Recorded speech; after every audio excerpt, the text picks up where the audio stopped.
Cowboy Jack Morgan, a sun-tanned face covered in dust, gray eyes looking into the distance. His black horse, named Thunder, breathes heavily from the heat, hooves raising clouds of dust. 2 Colt revolvers hang on Jack's belt, worn by time and battles. Ahead appears the small town of Red River, the last outpost of civilization before the wasteland. Jack stops on the hill, surveying the town below. The wind ruffles his poncho. An unusual silence reigns in the town. Not a soul on the streets, only dusty wind. Jack slowly rides into town, his hand instinctively resting on the revolver handle. 3 men in black hats emerge from behind the saloon corner, the Crow brothers bandits. The eldest brother, Thomas Crow, grins, recognizing Jack. A scar crosses his left cheek. Jack dismounts, not taking his eyes off the bandits. His cloak flutters in the wind. Flashback. 5 years ago, a burning ranch screams in the night. A young woman with golden hair falls, struck by a bullet. Jack clenches his fists. Revenge brought him here after long years of searching. The Crow brothers spread out in a fan formation surrounding Jack. Their shadows are long and ominous. Frightened faces of townspeople appear in house windows, quickly hiding behind curtains. A raven lands on the saloon sign and caws, a bad omen. The sun begins to set, painting the sky in blood-red tones. Jack slowly unbuttons his poncho, opening access to his weapons. The silence becomes unbearable. Only the wind whistles between buildings. A drop of sweat rolls down Jack's temple, but his gaze remains steady. The younger Crow brother is nervous, his hand trembling over the holster. The church bell begins to toll. 6 strikes.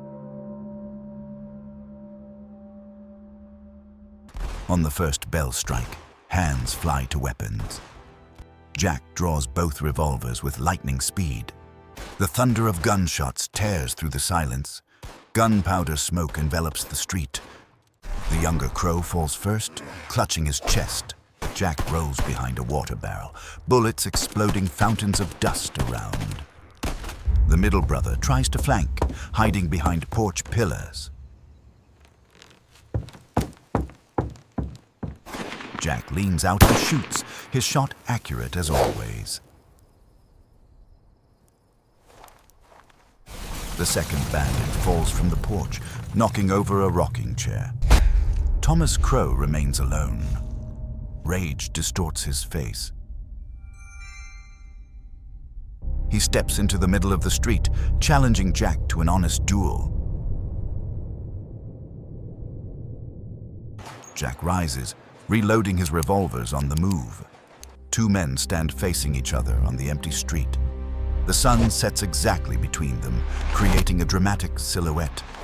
The wind raises a dust whirl between the opponents.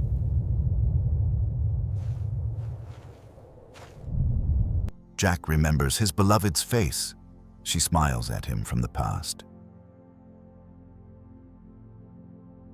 Thomas makes the first move. His hand flies to the weapon like lightning. Time seems to slow down. Jack moves as if in slow motion. 2 shots sound almost simultaneously, echoing off the rocks. Thomas clutches his stomach, blood seeping through his fingers. But Jack also staggers. The bullet grazed his left shoulder. Thomas falls to his knees. His revolver drops from his hand. Jack approaches the defeated enemy, holding his wound. Understanding flashes in Thomas's eyes. His time has come. Last breath, and the gang leader falls face first into the dust. Jack stands over the enemy's body. Revenge is complete, but there's no joy. Townspeople begin emerging from hiding, timidly approaching. An old doctor rushes to Jack with a medical bag. Jack waves him off, heading toward his horse.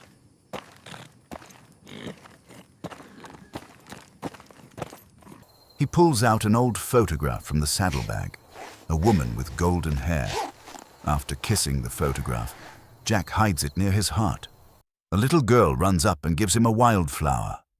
Jack smiles for the first time in a long while, accepting the flower. He mounts his horse, ignoring the pain in his shoulder. The town sheriff steps forward, offering a sign of gratitude. But Jack only nods and turns his horse toward the sunset. The townspeople watch him with their eyes, some removing their hats. Jack rides away from town, his silhouette diminishing against the sunset.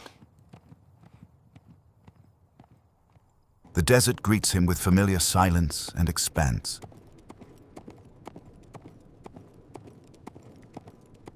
An eagle soars high above, following the lone rider. Blood seeps through the bandage, but Jack doesn't stop. Mountains are visible in the distance, a new goal, a new path. Flashback. He and she dance under the stars by a campfire. A tear rolls down the tough cowboy's cheek.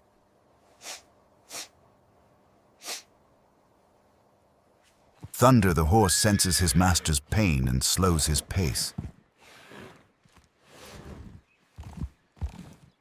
Jack strokes his faithful friend's neck, whispering words of gratitude. The sun has almost disappeared, leaving only a golden strip on the horizon. At a lone tree, Jack stops for a rest. He dismounts with difficulty, holding on to the saddle. Builds a small fire, hands trembling from fatigue and pain. Takes out a flask of whiskey, takes a sip to dull the pain. Stars begin to appear in the darkening sky. Jack looks at the stars, remembering happy times. A coyote howls in the distance, a lonely voice in the night. Jack takes out a harmonica, begins playing a sad melody. The horse stands nearby like a faithful guard. The wound bleeds more heavily. Jack understands. This is his last night. The first rays of sun touch the horizon. Jack struggles to open his eyes, meeting his last dawn. He smiles, seeing the desert's beauty in the morning light. Takes out his beloved's photograph, presses it to his lips, whispers, "I'm coming to you." The wind carries away the words. His eyes slowly close. Breathing becomes quieter. Thunder, the horse, lowers his head, saying goodbye to his master. Last breath. The legend of the Wild West departs in peace. An eagle circles over the hero's body, paying final respects. The camera slowly pulls back, showing a lone figure under a tree in the endless desert, where the wind sings an eternal song about a hero who chose his path and walked it to the end.